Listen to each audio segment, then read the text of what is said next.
It's time for This Week in Democratic Politics, Birthright edition. I'm your host, Zachariah Lone Star Liberal. Don't have much time. We're going to get right into it. Let's just start off with the big news. Debt ceiling crisis averted. Joe Biden saves America again. Not only did we get all the things funded that we wanted, but some programs are actually going to be increased, but more people are going to have access to, including homeless veterans, are going to have access to more help at a younger age. It's a fabulous thing. Won't bore you with the details. You should look into it, though. It's absolutely outstanding. We got everything for 2 years. One little sidebar to that, the debt ceiling does in fact expire 19 days before Joe is re-inaugurated. So this will come up again, but not until after the election. So booyah on that. I have to give credit where credit is due. Kevin McCarthy, man, he can take a lot of shit. And you know, you gotta give that man credit, I tell you what.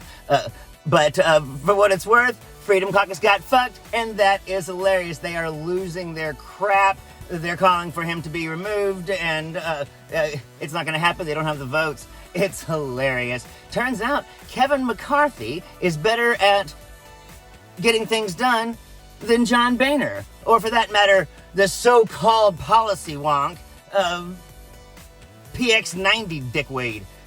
Anyway, I digress. In the jobs front, OMG, what a month May was. Looks like we've got 339,000 new jobs created in May. That's 140,000 more than anybody estimated. This is huge. Once again, Joe Biden's getting it done for the American people. This is great news for people who need it, people who need jobs. It's happening right now. And what else can I say, man?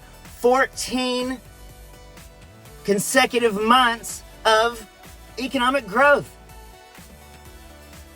Trump never had anything close to that. Anyway, speaking of Trump, there's a recording. OMG, there's a recording. The motherfucker, while waving the document around, or waving some papers around, we don't know for sure. Draw your own conclusions on that. But he actually said that he has these documents that involve the invasion of Iran. He's keeping them. He knows they're not declassified, you know, because you can't actually declassify things with your mind. And he really wants to show it to people. But wait for it, that's not even the big news. Guess what? After saying he wants to show people, it's missing. They can't find it. OMG. I wonder where it's been. I wonder where it is now. My dad always says, don't go down rabbit holes, and damn sure don't, jump to conclude. Saudi Arabia! That's all I gotta say about that. Now, other big news in regard to the recording. Oh my goodness. Guess where it came from? Okay, I'll just tell you. Mark Meadows. Mark Meadows is having his biography written, and he's given it all to the special counsel. Mark Meadows has rolled on the president. Pure speculation on my part. Remember that I said it. Mark Meadows has rolled on the president.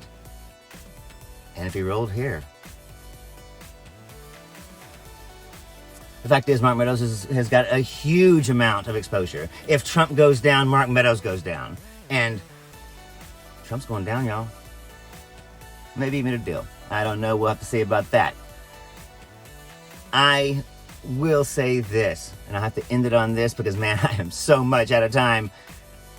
Trump has promised, he and DeSantis both have promised, to pardon all the January 6th people.